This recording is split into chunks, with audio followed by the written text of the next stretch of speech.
अरे भाइयों और बहनों, वीरदास आपके सामने हाजिर है। लिव फ्रॉम, खैर टर्की से तो नहीं, ये पक्का है। इंडिया और टर्की के बीच अभी हालात विंदालू से भी ज्यादा तीखे हैं और सबकी जुबान पे बस यही चर्चा है। देखो यार, एक चीज है जिसको कहते हैं बॉयकॉट, और मान लो ये अभी हर जगह छाया हुआ है, ट्विटर पे, टीवी पे और शायद तुम्हारे व्हाट्सएप फैमिली ग्रुप में भी। तो भाई इतना बवाल किस बात का है? मान लो तुम एक पार्टी में हो, है ना, मजे कर रहे हो, गप्पे मार रहे हो, और अचानक तुम्हारे दोस्त का वो एनोइंग एक्स आ जाता है, और सिर्फ आता ही नहीं है बल्कि तुम्हें और तुम्हारे पूरे ग्रुप को बुरा भला कहना शुरू कर देता है। कुछ वैसा ही यहाँ हुआ है, बस पार्टी की जगह जियोपॉलिटिक्स है और एक्स की जगह टर्की है जो किसका साथ दे रहा है वो, चलो मान लो कोई ऐसा जिससे इंडिया को ज्यादा प्यार नहीं है। नतीजा एक बॉयकॉट दोस्तों, एक शानदार मजेदार हेडलाइन वाला बॉयकॉट। अब सीट बेल्ट बांध लो क्योंकि अब मजा आने वाला है। ठीक है, तो इस पूरे बॉयकॉट वाली कहानी को समझने के लिए हमें थोड़ा पीछे जाना होगा। याद है ऑपरेशन सिंदूर? नहीं, ये कोई नई बॉलीवुड एक्शन फिल्म नहीं है, हालांकि नाम तो ऐसा ही लग रहा है। ये एक बहुत ही जबरदस्त मिलिट्री ऑपरेशन था जहां इंडिया ने मान लो बॉर्डर के पार कुछ लोगों को जो परेशानी कर रहे थे एक जोरदार मैसेज भेजा।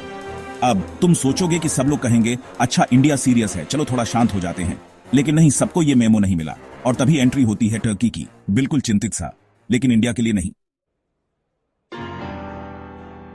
टर्की बजाय इसके कि वो पता है न्यूट्रल रहे या कुछ, उसने पब्लिकली उन लोगों का साथ देना शुरू कर दिया जिनको इंडिया ने अभी अभी फटकार लगाई थी। और उन्होंने सिर्फ थॉट्स एंड प्रेयर्स नहीं भेजे, उन्होंने ड्रोन भेजे। हाँ, तुमने सही सुना, ड्रोन। अब इंडिया और टर्की के बीच पहले भी कुछ अनबन रही है, लेकिन ये बात कुछ अलग ही लगी। ऐसा लगा यार सीरियसली, तुम्हारे भूकंप के टाइम हमने तुम्हें मदद भेजी थी, ये ठीक नहीं किया यार, बिल्कुल भी नहीं। तो जब कोई तुम्हारी बेइज्जती ग्लोबल स्टेज पे करता है तो तुम क्या करते हो? तुम उसे वहां मारते हो जहां उसे सबसे ज्यादा दर्द होता है, उसकी इकोनॉमी।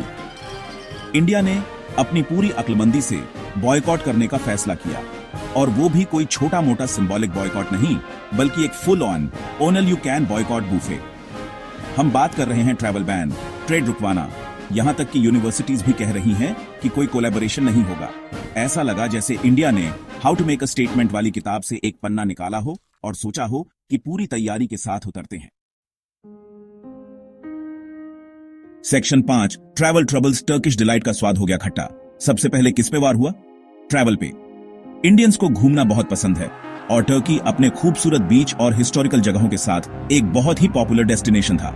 लेकिन अब नहीं भैया, ट्रैवल बुकिंग्स किसी फ्लॉप फिल्म के बाद बॉलीवुड स्टार के करियर से भी तेजी से नीचे गिर गए।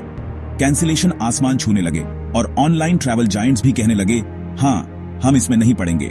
अचानक से वो टर्किश डिलाइट इतने डिलाइटफुल नहीं लगे। सेक्शन 6 ट्रेड टिप्स, सेब से लेकर मार्बल तक बिजनेस को लगा झटका। अगला नंबर ट्रेड का। याद है वो स्वादिष्ट टर्किश सेब जो तुम्हें बहुत पसंद थे? लो भाई, अब अलविदा कहने के लिए तैयार हो जाओ, क्योंकि इंडियन ट्रेडर्स कह रहे हैं नहीं यार, हम हिमाचल के सेब से खुश हैं, शुक्रिया। और सिर्फ सेब ही नहीं, मार्बल से लेकर टेक्सटाइल तक इंडियन बिजनेस दूसरे ऑप्शंस ढूंढने लगे, जिससे टर्किश एक्सपोर्टर्स थोड़े मुश्किल में पड़ गए। पता चला गलत टीम को सपोर्ट करने से तुम्हारे प्रॉफिट मार्जिन में सेंध लग सकती है।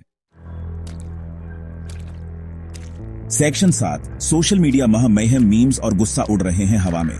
बिल्कुल, आजकल के किसी भी ड्रामे की कहानी सोशल मीडिया के बवाल के बिना पूरी नहीं होती। और भाई इसमें तो कमाल ही हो गया। बॉयकॉट टर्की ईद पे सलमान खान की फिल्म से भी तेजी से ट्रेंड कर रहा था। मीम्स बन रहे थे, ओपिनियंस शेयर हो रहे थे जोर जोर से, और तुम्हारे टेक से भी कजिन से लेकर तुम्हारी दादी जो अभी अभी इमोजीज खोज रही है, सबके पास कुछ ना कुछ कहने को था। ये डिजिटल एक्टिविज्म का एक शानदार मेला था, और पता है क्या, ये काफी एंटरटेनिंग था। सेक्शन 8 कंक्लूजन, जैसे को तैसा। तो अब आगे क्या होगा? ये तो करोड़ों डॉलर का सवाल है ना? लेकिन एक बात तो पक्की है, इंडिया ने अपनी बात मनवा ली। ये पूरा बॉयकॉट वाला मामला कुछ लोगों को थोड़ा ज्यादा लग सकता है, लेकिन यार कभी कभी आग से आग बुझानी पड़ती है, या इस केस में टर्किश डिलाइट से, खैर ढेर सारे नेशनल प्राइड से। अगली बार तक जानकारी रखो, जुड़े रहो और सबसे जरूरी मजेदार बने रहो। ये वीरदास साइनिंग ऑफ।